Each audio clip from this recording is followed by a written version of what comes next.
Acá estamos en Democracia Siempre, este ciclo de Radio Nacional, que ya lleva muchos personajes.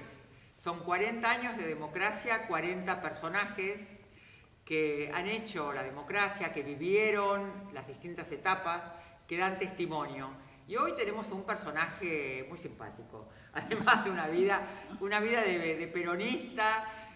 No solamente tiene una historia peronista, sino tiene una historia muy agitada en su vida, don Osvaldo Papaleo. ¿Cómo le va? Bien, ¿cómo te va? Bien. Muy bien. Les cuento que este es un señor que nació en La Plata, no vamos a decir la edad porque... 82 años. Ah, bueno, entonces él la dijo. Para dar envidia. Está muy bien, señor Papaleo.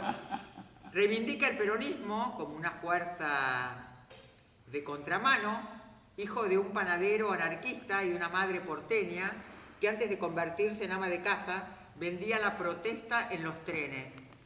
La protesta humana. La protesta humana que tenía como lema ni Dios, ni nación, ni patrón. Claro. Hay que tener una mamá que venda eso, ¿eh? Como mi vieja, además, te cuento, y mi padre estuvieron presos en el año 31 con la dictadura de Uriburu por su militancia. Después, sus hijos, repetimos la experiencia, Lidia y yo, dos de sus hijos, éramos tres, y dos de sus hijos repetimos en los mismos penales que ellos, estuvimos detenidos después del 76. Trabajó en el diario El Día con David Kreiselburg, desde donde se vinculó fuertemente con el sindicalismo y las 62 organizaciones. ¿Tiene en ese momento Lorenzo Miguel? No, ese momento la 62 es previo, en la época de, digamos, el dirigente más importante era los metalúrgicos Osvaldo. Pero en la 62 que estaban Manuel Gacera, una serie de dirigentes de otros gremios, más chicos, pero la 62 no eran las de ahora, eran los Panzer del movimiento sindical y de la lucha, el lucho y vuelvo, ¿no? En el 63 respaldaste la fórmula Framini-Anglada, Perón-La Rosada. Framini-Anglada, Perón-La Rosada. Perón-La Rosada, sí. Exactamente. En la provincia de Buenos Aires. Exactamente. Amigo por entonces de Bandor, Cafiero, de José Alonso, dejó La Plata para mudarse a Capital con el golpe de Onganía del 66. Lo más interesante, además de todo, es que defendió a Isabel y la estabilidad constitucional hasta último momento y fue secretario de prensa de Isabel Perón. Acá tengo una pregunta, Osvaldo. Yo te la debo haber preguntado otras veces. Haber defendido a Isabel está bien porque defendías la democracia, pero haber defendido al gobierno de Isabel también quiere decir, a lo mejor, haber hecho la vista gorda con las 3A y con López Rega. Entonces, a mí me gustaría saber, porque en ese momento no es que las persecuciones empezaron en el 76. Con las 3A, durante la época de Isabel, fue muy difícil y muy duro. Y entonces me gustaría una reflexión. También con la presidencia de Perón hubo operativos armados en los sectores de izquierda. No olvidemos también esa parte de la película, digamos. Entonces, no justifiquemos, no demonicemos y englobemos, digamos. Yo lo que te voy a contar nunca lo vi en mi vida, pero esa parte, eso. No era una relación nuestra en el gobierno. Cuando yo llego en diciembre del 75, ya no estaba la carrera. Pero no importa, yo asumo la responsabilidad de la otra parte también. En el peronismo hubo una lucha interna, el movimiento sindical fue fundamental para derrotar a López Rega también, cuando lo expulsó en agosto del 75, el paro general, etc. En las contradicciones del peronismo, pero el peronismo no se puede resumir a eso, ni tampoco se puede resumir a la situación que se plantea cuando matan a Rucci viviendo Perón, digamos. Entonces, nosotros tratamos no reverdecer esas antinomias que se fabricaron y no nos encontramos en un sector ni en el otro. Que guarda nuestra relación un compromiso muy fuerte con el proyecto que se estaba concretando. Te digo algunas cosas que se hicieron en ese gobierno que todo el mundo, con comillas, dice de Isabel, nacionalizamos la Boca de Expendio. Mirá qué diferente a esa época, ¿no? Que nos enteramos de los aumentos de la nafta por el diario. Había un proyecto muy de transformación y de revolución. Perón vivo, año 73, año 74 impulsa la nacionalización de los canales de televisión. No había ley de medios, habían caducado la licencia y lo asumió el Estado y nosotros, la mayoría de los militantes, asumimos la conducción. Con lo cual no metamos en un paquete de inutilidad todos, sino metamos en un movimiento de transformación. Y además lo otro, mujer de Perón durante 17 años, Isabel Perón. Perdón, podía haber renunciado, no renunció. ¿Qué hubiera ocurrido con la renuncia de Isabel? Un gobierno títere, supuestamente de algún peronista, con la represión del proceso y 30.000 muertos y desaparecidos. Como ocurrió en Uruguay con Bordaberry. Perdón, hay una historia que cuenta que fue Lorenzo Miguel, fue Macera, a la casa de Luder a ofrecerle el gobierno, derrocarle, que Isabel renuncie, se corra y hacer de Luder un Bordaberry. Y Luder dijo que no. ¿Sabías esa historia? La historia está mal contada. A ver. No son esos protagonistas. Luder había dicho que sí. Nosotros vivimos el golpe. Venían los senadores, venía la Astiria a pedir la renuncia de Isabel, el nombre de Macera, con nombre propio. Todos los demás estaban de acuerdo. Nosotros, por eso Luder dijo que sí. Como ninguno de ellos salió a decir, nosotros no asumimos Isabel renuncia, jamás. A mí me contaron, alguien que bueno, estaba al lado de Luder que dijo que no. Son versiones, vamos. Pero además, lo importante es lo otro, que nos quedamos, que Isabel no renunció. Lorenzo Miguel fue de los últimos que se quedó en la Casa de Gobierno, estuvo preso, fue al acta institucional. Luder no fue preso, no fue a ningún acta institucional, ni ninguno de los que estaban en la sucesión presidencial ocurrió eso. Nosotros no nos quedamos porque estábamos demorados el 23 de marzo a la noche. Nos quedamos por lealtad, porque eran nuestras circunstancias. Pero lo más importante es que la presidenta después, esa presidenta estuvo 5 años presa, con mucha dignidad, sin renunciar a las banderas. Y además hizo otra cosa muy importante que en la actualidad pesa también, porque Isabel Perón vive, obviamente, está viviendo en España. Isabel nunca participó más de la vida política, no solo del país, sino del peronismo. Después hubo Menem Cafiero, hubo renovación, hubo enfrentamientos. Jamás participó, afortunadamente, se dio un rol de absoluta prescindencia y me pareció inteligente y que contribuyó a que por lo menos no existiera un factor más de disidencia entre los peronistas. Yo respeto a Isabel, primero su cárcel, segundo su silencio y tercero que no renunció y la tuvieron que meter presa en el mecedor la dictadura militar que quería un presidente títere. Bien, dicho esto, ¿cómo viviste la dictadura militar? Estabas casado con Irma Roy. Con Irma Roy, que vos habrás sido importante, pero ella más bien, pero era el símbolo de la actriz peronista. Estuvo exiliada en el 55, porque ahí en el 55 Irma estaba casada con Eduardo Cutiño, un actor muy peronista. Muy peronista. Bueno, apellido Cutiño, los mazorqueros, querido, descendiente de los mazorqueros de Rosa. Y yo no lo conocía, Cutiño había fallecido cuando yo conocí a Irma. Pero te digo, estuvo exiliada en el 55, prohibida en el 76, un símbolo viviente del combate del peronismo y además pagó muy caro su peronismo. Después fue diputada nacional muy brillante. Y además, cuando a mí me hablan del feminismo, digo, yo en lo general he dado prueba del feminismo antes de que llegue la hora. Digo, no puedes dudar. Yo me casé con mujeres muy importantes en este caso. Es verdad.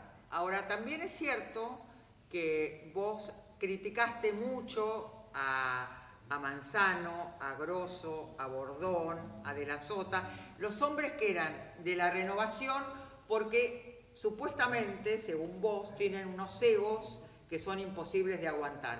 Sin embargo, son personajes que al peronismo le han dado una vuelta de tuerca, a lo mejor un poco menos cerca de los gordos, un poco menos cerca de los herminios. La gran figura ahí es Antonio Cafiero. Sí. El único que se salva de la... Digamos, yo Cafiero considero, después de Perón, el tipo más importante para mí del peronismo. Para mí, conocía mucho. y en diferentes circunstancias. Cafiero también, preso en el 55, ¿no? Preso en el 76. Los que vos nombraste, Bordón terminó siendo embajador de Macri en Chile. Grosso terminó como terminó, con un, digamos, jefe de gobierno de la ciudad de Menem. Entonces, Manzano terminó como terminó, empresario exitoso, si los hay, con una relación con sectores que no son afines al peronismo. Yo no digo nada, no me preocupa, lo que pasa es que pongo los valores donde están. En el peronismo hubo tipos de mucha conducta que transformaron. Vos pensás la vida de Cafiero, cuando yo lo veo, y además, como en este aluvión del peronómetro, le sale en cualquiera y dice, habla de otro peronista. Cafiero es una figura intelectual, de una envergadura, de una transparencia, y además, como dicen, era un cajetilla que se arremangó y salió gobernador de la provincia de Buenos Aires en un momento muy difícil. Es verdad.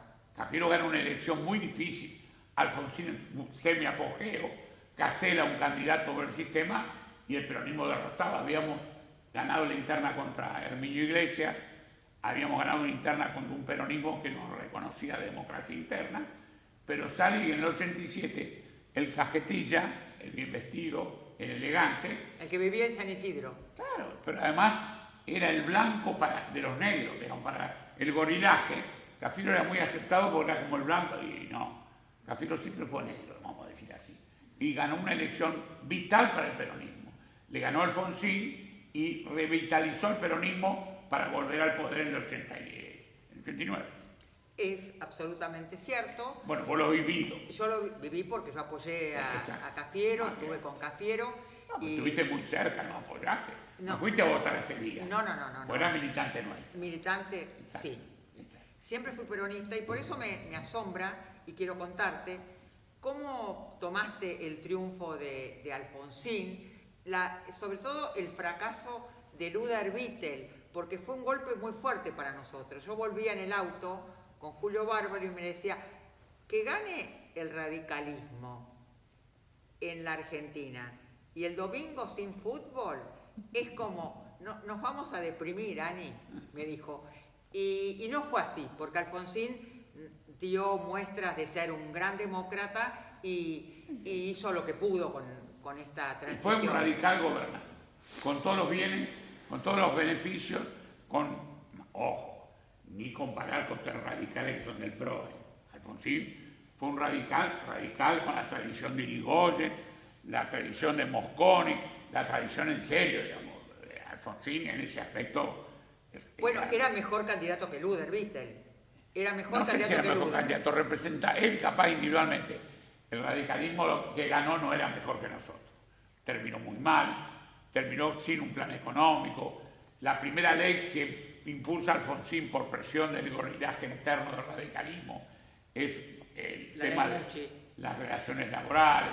Entonces, te quiero decir, el radicalismo lleva a veces el pecado encima. Porque claro, se aliviana de lo que hizo durante el gobierno de Perón. Perón murió esperando un arrepentimiento de los radicales del bombardeo de Plaza de Mayo, de los fusilamientos de los basurales de José León Suárez, de la Operación Masacre. Perón hay un libro muy lindo escrito hace poco tiempo por Juan Manuel Abal Medina, sí, donde cuenta esta historia íntima, donde Perón esperaba que Balbín, el abrazo, todo bien, se tradujera en una cuestión muy importante, que era el reconocimiento que aquellos también habían cometido barbaries, ¿no? Y también nosotros, de este lado, cuando fue la fórmula, no esperábamos la fórmula Perón-Perón, esperábamos la fórmula Perón-Balbín, que hubiese sido una fórmula para mí gloriosa, porque era... Sí, yo no sé cómo hubiera terminado la historia, no hablo desde el punto de vista de los posibles y eso, pero creo que hubiera sido por lo menos novedosa, pero fue una idea de Perón. ¿Por qué no aceptó Balbín? Es por la misma razón, y hagamos historia, aquí están los jóvenes. Perón en el 45, en el 46 fue la elección, le ofrece ser su vicepresidente a Amadeo Sabatini, un gran dirigente radical de Córdoba, sí, de Villa María, un gran dirigente, que también dijo que no. Perón terminó llevando a un radical disidente de Corrientes, a Quijano, que sí, digamos, pero Perón ya en el 45, 46, hablaba de hacer una fórmula con un movimiento nacional que acompañara. Ese movimiento nacional terminó en la Unión Democrática, terminó oponiéndose y haciendo una oposición sistemática, en muchos momentos sangrienta, al gobierno de Perón, los bombardeos, las bombas en el subterráneo en el acto del peronismo. El radicalismo a veces mira para un costado y se viste de republicano, pero tiene una historia también en esta trágica resistencia al peronismo. Y Perón esperó hasta el final, reconozcamos esto, Perón en el 73 viene a morir a su patria, pero por voluntad propia, nada lo trae nada, no lo trae la ambición de nada. ¿Qué vino? Vino a cerrar su vida en el lugar que más le pareció. No es común que un dirigente de la envergadura de Perón ofrezca su vida por la patria como lo ofreció él. Eso es emocionante y creo que los que estuvimos más o menos cerca de todos estos momentos, eso lo percibimos, digamos, era una situación muy particular. Ahora hablemos de la democracia, hablemos de ¿qué le rescatarías a Alfonsín? ¿El juicio a la Junta? Claro, sí, no. Le rescataría una buena actitud en general, la resistencia a los medios de comunicación como Clarín, el subirse a un púlpito en una iglesia y contradecir a un sacerdote que estaba reivindicando las peores causas, como son las de los delitos de lesa humanidad, ¿no? Era un gallego que se plantaba en algunas cosas, yo no coincido en esas cosas, pero le reconozco haber tenido una actitud por lo menos, y después la oposición, en esta oposición en el caso de Menem y eso, bueno, transitó bien la oposición, nunca se convirtió en un dirigente de derecha, en el centro derecha, como esta cosa que vemos del radicalismo ahora. Ahora, pero hasta llegar ahora tenemos a Menem, sí. Los dos periodos de Menem. ¿Qué pensaste en los periodos de Menem? Yo siempre fui cafierista, con lo cual... No, pero muy claro. Pero no estaba en juego, tenías que votar por Menem. No, yo voté siempre de PJ, también me voté a Menem. Sí, pero por eso, votábamos a Menem, pero nos pensamos tanta privatización, tanta... Ojo, Menem obviamente terminó con un ministro como Caballo, pero hay una parte de la transformación que hizo Menem que de algún aspecto era necesaria en la Argentina, algunos aspectos. No las privatizaciones indiscriminadas, etc. Que eso, todo al lado de lo que vemos, lo que es el PRO y junto por el cambio, eran rosquillas. Menem al lado de este discurso fascista de la derecha, eran rosquillas, en última instancia. Pero en el peronismo causó una lucha interna, que se vio en la interna. Al final, Menem terminó perdiendo una elección nacional, pero que fue una interna abierta, cuando va a la elección donde sale presidente Néstor Kirchner, ¿no? Pero antes, me parece que tuvimos la alianza, esa mezcla de progresismo y radicalismo, que fue Bordón, Chacho Álvarez, de la Rúa. ¿Qué pensaste de ese grupo que era un poquito extemporáneo de la alianza? No, pensé que iba a pasar lo que pasó. Le entregamos el país a un montón de gente que no sabía gestionar la cuestión pública. Ni dudé, de la Rúa no era un candidato a la Argentina, ni Chacho, a quien yo en forma personal los aprecio, pero no expresaban una gestión comprometida con la realidad. Terminaron a los 2 años, bueno, como terminaron, con la gente del 2001, 40 muertos en la calle, vuelve la muerte cuando no gobierna el peronismo y nadie habla, y la gente golpeando en los bancos para recuperar sus fondos, paralizado el país. Digamos, fue una experiencia trágica disfrazada de socialdemocracia, pero una experiencia trágica. Los hijos de la Rúa, ahí no habla a nadie de eso. Todo el mundo habla del peronismo, los hijos de la Rúa manejando este país, dos ocurrentes. El grupo Sushi. Sí, el grupo Sushi porque comían eso, pero les quiero decir que era una expresión muy menor de la política argentina. Bueno, después gana Néstor con un 20 y pico % y se convierte en un líder muy importante. Sí. Néstor y Cristina.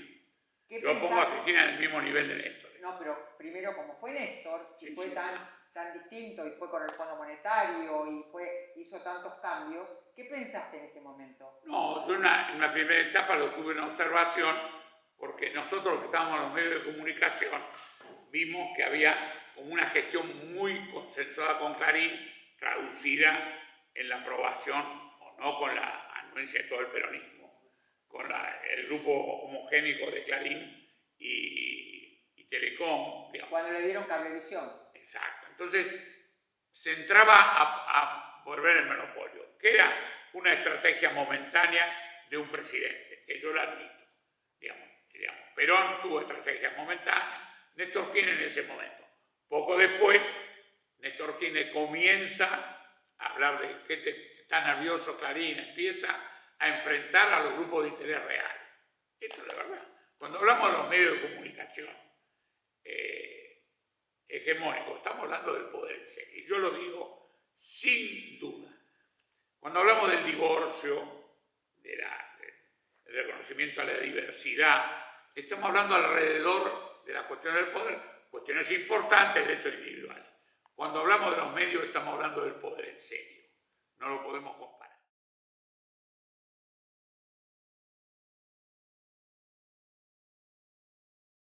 A ver, militante peronista, hombre de los medios, periodista, marido de Irma Roy, padre de Carolina, Papaleo. No voy a nombrar otras gestiones que tuviste porque no me interesa. Hermano de Lidia Papaleo. Hermano de Lidia Papaleo. Un símbolo de la represión. Además, yerno de Greiber. Exactamente, mi cuñado. O sea, un señor con mucha historia. Total. Amigo de Lorenzo Miguel, amigo de las 62 organizaciones, amigo de los sindicalistas, no muy amigo ni de Manzano, ni de Grosso, ni de Bordón. Un crítico muy intenso de los radicales. Sí. Pero quiero recordar, porque yo no sabía, cuando fui al Teatro Coliseo a escuchar a Nacha Guevara, y el espectáculo se llamaba Aquí estoy. Aquí estoy. Y Nacha volvía del exilio. Volvía del exilio con su marido, Alberto Favero. con el gran Alberto Favero, con un musical maravilloso y donde en un momento canta No llores por mí Argentina, donde todos lloramos porque era escuchar esa canción que supuestamente la había cantado Madonna o la habían cantado en las comedias musicales norteamericanas, la cantaba en castellano Nacha Guevara. Me doy vuelta, había ido al teatro, y me doy cuenta que el productor era nada más y nada menos que eras vos. Sí. ¿Cómo fue el tema? Yo me convertí en productor en el exilio. Yo estuve preso el año 76, sin causa ni proceso. Después estuve en un campo de concentración por el caso Greiber entre marzo y noviembre del 77. Campo de concentración, el puesto Vasco del circuito CAM, que está en Don Bosco, en Bernal, Quilmes, la provincia de Buenos Aires. Ahí estuve conviví con Jacobo Tilman, que fue uno de hablo de los presos famosos, había mucha gente, y con algunos más, Juan de Estéfano. ¿Estabas con Tayana ahí? ¿Eh? ¿Estabas con Tayana ahí? No. Yo con Tayana estuve preso en el barco, porque en el año 76 a los funcionarios nos llevaron a un barco que estaba en la Apostadero Naval. Me acuerdo. Que está, bueno, no existe, ahí estuvimos, después fuimos a Devoto, después a Caseros, y después de casi 10 meses salimos en libertad en el 76. Ahí estuve con Tayana en el barco, que después estuvo en el acta institucional. Estamos hablando de Tayana padre. Sí. Muy bien. Tayana hijo estaba preso en Devoto, en ese mismo momento, simultáneo. Y después en el 77 estuve en ese campo de concentración por el caso Greiber, fui torturado, etcétera, etcétera. Toda la historia dolorosa. Y que fuimos, yo no fui a la CONADEP, porque en la CONADEP había gente que no había sido tan antiproceso. Entonces me pareció, a mí y a muchos compañeros más, que no era un acto de dignidad, pero sí fuimos a los juicios a declarar. Yo declaré en todo el proceso del circuito CAM, especialmente con el cura von Bernick. Claro. Ahí me salía la historia del viejo anarquista. Yo no soy bautizado, mi amor. Entonces, mis padres me bautizaron con todas los... Y yo lo uso como una diversión. Cuando un tipo me corre, digo, mirá que te tiro el a de espada. Como yo no me veré del tema. Von Bernick fue un capellán que está preso ahora, sí. Que estuvo en los centros de tortura, etcétera. Y después, obviamente, todos los demás que acusamos, que habían torturado. Lidia estuvo, mi hermana, 5 años presa. O sea que no fuiste a la CONADEP. No fui porque no podía convivir. Ernesto Sábato, que presidía la CONADEP, nosotros estábamos presos en el barco en mayo de 1976 y Ernesto Sábato, junto con otras personas, fueron a almorzar con Videla a la Casa Rosada. Entonces, cuando vino el 83, todos se suben al bote y el que presidía la CONADEP era Ernesto Sábato, que al margen de que pueda haber hecho su mea culpa, había sido una imagen muy fuerte. Perdón, estamos hablando de mayo del 76, tiraban gente de los aviones, torturaban y mataban a miles de argentinos, desaparecía la gente. Si Ernesto Sábato no sabía eso, estamos en el mundo de la sinrazón. ¿Cómo lo iba a saber el hombre de la calle? No, todo lo sabía. Acá vino Nacho López, que fue el primero que le preguntó a Videla por el tema de los desaparecidos. Sí. O sea que era plena dictadura. Sí, bueno, tuvieron actitud. Algunos periodistas fueron curiosos, otros fueron valientes como Walsh, que así terminaron. Cada cual vivió el rol que le comprendía. Lo que pasa es que yo no le pido a nadie que sea héroe en el proceso. Tenía que seguir trabajando, todo bien. Pero de ahí a que después de terminado el proceso vengan a preguntar a nosotros, ¿vos qué hiciste durante la dictadura? Me parece mal. Por eso no fui a la CONADEP. Pero ojo, fuimos a todos los juicios. A muerte, los seguimos, perdón, hasta hace poco tiempo. Los juicios por los delitos de lesa humanidad no prescriben. No, y además estuvimos haciéndolo hasta el año 16, 15, sobre todo el circuito CAM, que fue monstruoso. Con una particularidad, Ani, los campos de concentración de la dictadura estaban en lugares urbanos. Ustedes piensen, la doble locura.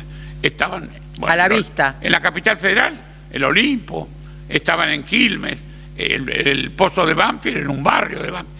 Nada de en medio de un bosque, nada de Auschwitz, en medio de un bosque muy lejos, ahí levantó, no. Estos levantaban esos lugares de horror. Yo estuve en Don Bosco, en un lugar que cuando fuimos después a reconocer los lugares, cuando vino la democracia, la gente del barrio nos contó que sabía que estábamos ahí, que ahí se torturaba el barrio, porque era una comisaría, una subcomisaría de Don Bosco, que le habían convertido en un centro de tortura. Y la gente notó el tema. Bueno, y ahí te convertiste Me voy a Brasil, hago la misa criolla con Ariel Ramírez, que tuvo un gran gesto, me acompañó. Después yo representé a Elis Regina, una enorme cantante brasilera, enorme. Y que murió empecé muy a trabajar. Joven, que murió muy joven.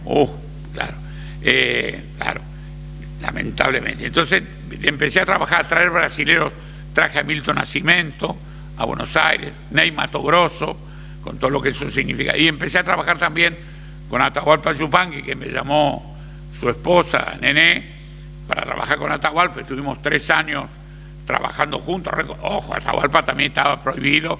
Yo estaba exiliado y estaba Atahualpa prohibido porque no podía volver a Argentina. Éramos todos muy especiales. Recorrimos el mundo, me vinculé a un montón de gente y también trabajé con Astor Piazzolla, hice un trabajo interesante con Astor en Brasil, una gira muy importante, con muchos artistas importantes. Y algunos de los importantes los traje. Yo, cuando vino la democracia, yo seguí trabajando. Traje a Jorge Don al Teatro Coliseo, empecé a hacer... Y en el 92 produje una película que fue muy importante, que fue Un lugar en el mundo. Una película de Adolfo Aristarain. Sí, gran que película. Mañana se da en el Cosmos. Se exhibe en el Cosmos dentro del Festival de Cine. Y le quiero decir con esto que el trabajo mío se convirtió en ese momento en la producción. Perdón, en democracia nunca fui llamado a trabajar en televisión, ni en Canal 7, nada. Por eso los radicales, muy democráticos. Ojo, en el 76 nosotros éramos figuras de la televisión. No volvimos en el 83 a Canal 7, ni nos llamaron. Entonces, cuando se habla de la democracia, del radicalismo, el radicalismo tiene esa cosa culposa con los medios de comunicación porque no tiene los cuadros políticos que tiene el peronismo. El peronismo tiene cuadros políticos de los medios de comunicación, de la energía, del trabajo, muy destacado. Por eso no hay que subestimar a las fuerzas políticas, ¿no? Bueno, pero hablábamos de Nacha. Nacha, sí, claro. Nacha cantando. Estaba en el exilio, le fui a buscarla a México, estuve con ella en Puerto Rico, yo tenía relación, porque Alberto Favero es de mi ciudad. Claro, es de La Plata. Y éramos amigos. Gran músico. Y claro, enorme. Y yo fui, con Nacha era amigo antes del exilio de ella. Tenía una enorme relación que mantengo afortunadamente. Y la fui a buscar para hacer este espectáculo, que era Nacha sola, con algunos maniquí y con una escenografía espectacular. Hicimos un gran espectáculo, enorme espectáculo. Sí, me acuerdo perfectamente y me llamó la atención que fueras vos el productor, no sé por qué. Pero después quería preguntarte, después de Menem, sí, señora, después de la alianza, con Néstor y con Cristina, ¿cómo la viviste? Yo establecí relación con ellos por el tema papel prensa. Claro. No, los conocía, me habían cruzado con ellos algunas veces, nos conocíamos, pero no. Y yo entré a Olivos y los visité y tuvimos conversaciones que mantuvimos a partir de la denuncia que hago yo el día cuando se hace la audiencia pública en los medios de comunicación de la ley de medios que impulsaba a Gabriel Mariotto. Yo fui al Congreso y expuse, ahí Néstor me escucha, me llama, bueno, yo lo relaciono con Lidia, mi hermana Lidia Papaleo, que nosotros sin ningún deseo de nada. Nosotros opinábamos el tema de papel prensa y Clarín sin esperar solamente una reivindicación. Nosotros no queríamos apoderarnos de una productora de papel ni de eso. Queríamos que fuera el Estado el dueño en última instancia. Pero ahí tomamos ese rol, yo los conozco a los dos, a Néstor y a Cristina, tenemos las relaciones normales. Yo nunca fui ni soy íntimo de ella en este caso, ni lo fui de Néstor, pero digamos, tuve una buena relación, respetuosa. Yo reconozco muchos valores en Cristina hoy también y lo digo públicamente, lo cual me vale que levanto una bandera desde el peronismo, porque ojo, hay muchos que con el peronómetro dicen no son peronistas, no, lo digo no. Cristina actúa, dice y habla y se dice peronista, que hay cosas que a veces exageraron, y te digo una. A ver. En la 9 de julio falta Perón. Evita sola no es la 9 de julio. Evita sí es Evita, pero Evita es con Perón. Ese es el símbolo nuestro de los primeros 45-55 del peronismo.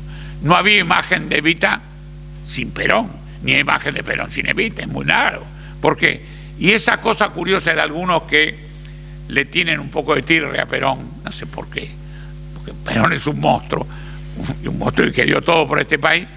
Esa imagen de la 9 de julio me causa a veces un dolor, falta Perón a la de julio, está Jauretche, está Mujica, no está Perón, loco, que inventó esta historia, que es uno de los fundadores. Pero bueno, son deslices que los van a ir superando. Los muchachos se han peronizado ahora. Ahora, ¿vos no crees que en estos 40 años de democracia, la democracia tiene una deuda enorme con los sectores más vulnerables? Porque la democracia no ha logrado bajar el nivel o disminuir el nivel de la pobreza, y así como dicen que los años más felices fueron peronistas, en la última etapa da la sensación de que los años más felices no han sido peronistas. A mí me parece que la democracia tiene una deuda enorme con los sectores menos favorecidos. Sí, claro, la tiene, pero no la tiene la democracia como siempre, pero la tiene. El problema es que acá estamos jugando con intereses muy importantes. Los grupos económicos que manejan los medios de comunicación, que manejan el poder, han desatado una guerra económica contra el gobierno y es casi imposible hoy día distribuir la riqueza. Distribuimos pobreza. ¿Por qué razón? Hay una deuda con el Fondo Monetario. Tampoco hay que desconocer estas cosas de este gobierno peronista. Yo no soy exégeta de Alberto Fernández, no tengo relación personal con él, nunca la tuve, con lo cual no soy amigo ni enemigo, nada, no. Vamos a decir que no, nunca milité junto a él ni en ningún sector, pero la pandemia, la guerra, la sequía, este gobierno ha agarrado problemas muy graves y ha mantenido algo que no se puede desconocer. El estallido social que anunciaron todos los sectores no ocurrió. tampoco eso es magia. ¿Por qué no ocurre? Con estos niveles de pobreza, con estos niveles de postergación, no vivimos del 2001. Seamos realistas. Algo está ocurriendo también. Ha existido para mí un muy buen tratamiento de la pandemia, muy buen tratamiento. Te lo dice un tipo grande, que yo no me aislé, porque, bueno, me aislé por vivir, por amor a la vida, me aislé, pero reconozco que nosotros no vimos las fosas comunes, no vimos los deseos. Me dicen, sí, en Formosa el gobernador hizo un milagro. Un milagro, ¿por qué? Porque querían ver fosas comunes, que tiraran gente al río, muerta, no. El gobernador cerró la provincia como debía cerrarla, la preservó. ¿Con qué? Con mano dura, evidentemente. ¿Por qué? Porque tiene fronteras muy vulnerables, el virus podía venir de Paraguay, podía venir de otros lugares. Entonces digo, como nos encerraron, yo lo agradezco, y lo digo honestamente. Que hubo una caída económica, sí, pero la vida es más importante que la caída económica, y yo creo que en ese aspecto el gobierno de Alberto Fernández se manejó muy bien. Después los demás temas. Hay alguien en la historia de estos 40 años que muchas veces no se lo nombra porque adoptó una actitud muy crítica al gobierno, a Cristina, a los Kirchner, y es Duhalde, es Eduardo Duhalde. Hay algo que podríamos reivindicar, que cuando fue el 2001, cuando fue ese desfile de presidentes, asumió Duhalde y salimos de la convertibilidad. Y me parece que logró un cierto equilibrio para que después las cosas se pusieran un poco en orden. Después no sé qué le pasó a Duhalde. Se enojó, está resentido, pero me parece que hay una ficha que podríamos recuperar con Eduardo Duhalde. Yo creo que para mí fue mejor pequeño tramo de presidente que de gobernador, pero por eso pienso eso. Pero bueno, creo que el dualdismo ahora representa otra cosa, pero yo no tomo eso porque somos grandes y a veces tomamos posiciones de grandes. Creemos que estamos para la estatua, que estamos para la cosa grande, y nos maltratan, y por ahí algunas declaraciones se hacen. No, yo creo que debemos respetar la trayectoria de toda la gente. Digamos, yo, y lo reconozco, a mí me dolió que la presidenta de la Nación no estuviera en el velatorio de Antonio Cafiero. Yo lo digo. Además, yo tengo tanta libertad de decir, porque yo tengo una relación con el poder de laburo. Yo no soy funcionario, ni lo quiero ser, pero sí puedo opinar. Y cuando el día que muera Antonio Cafiero, si fuiste al velatorio de Mercedes Sosa, si fuiste al velatorio de Leonardo Fabio, ¿cómo no vas a estar el día del velatorio de Antonio Cafiero? Que algo significó en este país para el peronismo. La consecuencia ideológica de Cafiero con el peronismo, la bibliografía que Cafiero le dejó al peronismo, esas son las historias reales. Cuando me hablan de dirigentes políticos, yo les digo, mirá, a los jóvenes, al dirigente que vas a seguir, mirale la biblioteca. Y los chicos se ríen, claro, digo, fíjate si lee, fíjate que lee, fíjate si está actualizado. No te fijes solamente que el discurso que tiene, fíjate lo que representa como ser humano. Y en ese caso, todos los que conocimos la intimidad de Cafiero, es envidiable su labor, además, cuando vos me decís, Cafiero pierde con Menem la elección y nunca fue antimenemista militante, al contrario, no. Colaboró con el gobierno del Senado en muchos lugares. Por eso yo digo, los peronistas tenemos la virtud de expresar nuestro disenso y también de no enfrentarnos cruelmente. Yo con Menem, obviamente no era menemista, pero como estuve preso con él, fui el día de velatorio de su hijo, esa tragedia personal, ese respeto que tuve por él de presidente. Nunca fui funcionario en el menemismo, te quiero aclarar, pero sí que me lleva. Estuvimos presos juntos en un barco, después pasaron las cosas que pasaron. A mí no me lleva a odiar a nadie, al contrario, y fui a su velatorio también. Ahora pregunto, ¿vos podés reconocer que hay un sector del peronismo que, sobre todo de los dirigentes sindicales, que se han convertido en empresarios y están más cerca del poder de turno que de los sectores más necesitados y del concepto de nacional y popular. ¿Podés reconocer eso? Yo ¿sabés lo que reconozco? Y ojo, eso lo vamos a ver, la enorme tarea que han hecho las organizaciones sindicales, la han hecho con la salud, la han hecho con el turismo. Ojo, yo con los que focalizan en los sindicales y no enfocan en los empresarios, si vamos a criticar a los dirigentes sindicales que hacen aportes concretos a sectores populares y no criticamos a los empresarios argentinos que son de bochorno, que se han llevado fuera del país 400.000 millones de dólares, los han evadido, han inventado un mercado negro, conspiran, inflan los precios, desatan inflación y empezamos a hablar de los dirigentes sindicales como los culpables del drama. No, eso es una actitud, yo respeto. Las organizaciones sindicales, no hay nada mejor testimonio que los trabajadores, para decirlo. En un aspecto, las paritarias, cuestión bien peronista, que Néstor puso de vuelta en este país. Te quiero decir, los sectores sindicales cumplen una enorme labor social. Que no piensan como yo, pienso que sí, pero a mí no me preocupa la situación individual de los dirigentes sindicales. Cuando hay que estar y apoyar las cosas que hay que apoyar, los movimientos obreros no juegan en contra de los trabajadores, ¿no? Cuando hay un ataque a los jubilados, etcétera. Yo creo que hay que focalizar. En este país los problemas son los empresarios que no distribuyen la riqueza. Cuando hablamos de distribuir la riqueza, los empresarios del mundo, manejadores de los medios, crean un sistema de conspiración para los gobiernos democráticos. Ahí está el peligro. Ahí está el peligro del tipo que no paga un impuesto a la riqueza en un mundo civilizado, que va a la justicia para no pagar el 0,0 de su fortuna personal, apuntando a las cosas. Tenemos un papa argentino y peronista. Tenemos montones de estructuras, pero estamos viviendo otro mundo. Por eso a mí hay ciertas actitudes de compañeros que me llaman la atención. La otra pregunta, y es la última, me gustaría, Osvaldo, que me nombraras personajes, ya me imagino el primero, personajes que merecerían estar en el cuadro de honor de la democracia. Y ya me imagino el primero. Sí.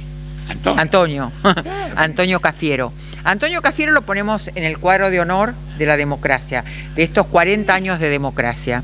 ¿A quién más pondría? A la madre de Plaza de Mayo, a las abuelas de Plaza de Mayo. Esas cosas son... Cuando a mí me hablan de la Argentina y dicen, sí, yo le digo, ¿en qué lugar del mundo hay madres de Plaza de Mayo? Perdón, en Europa se han cagado bombazos, han transcurrido 2 guerras, se han matado, hubo genocidio. ¿Cuándo nació un problema tan puro y un ejemplo tan original de las madres y las abuelas de Plaza de Mayo? También las pondría, y pondría muchas. Digamos, poneme 2 más y ya está, se nos termina la pared. No, yo pondría a Cristina en el cuadro de la democracia. Me parece que ha sido una presidenta, 2 veces presidenta, con una envergadura, y además reivindicando el rol de la mujer en el poder, ¿no? Te voy a poner a alguien que conoces. Puede ser. La pondría Irma. Ah, también. La pondría Irma Roy, porque me parece que ella, desde su lugar como actriz, después como diputada, con la ley de medios que hizo con Brandoni, que nunca la aceptó Alfonsín, me parece que Irma también es un emblema del peronismo. Pero ¿cómo? Entonces vamos así. Antonio Cafiero, las madres de Plaza de Mayo, las abuelas de Plaza de Mayo, Cristina e Irma Roy. Muy bien. Papaleo, Osvaldo, muchas gracias por estar acá en Democracia Siempre y ha sido un placer. Gracias a vos y yo. Estas contiendas las repetimos cada 2 años. Te hago una promesa, dentro de 2 años la vamos a repetir. Gracias. Gracias y volvemos la próxima con Democracia Siempre.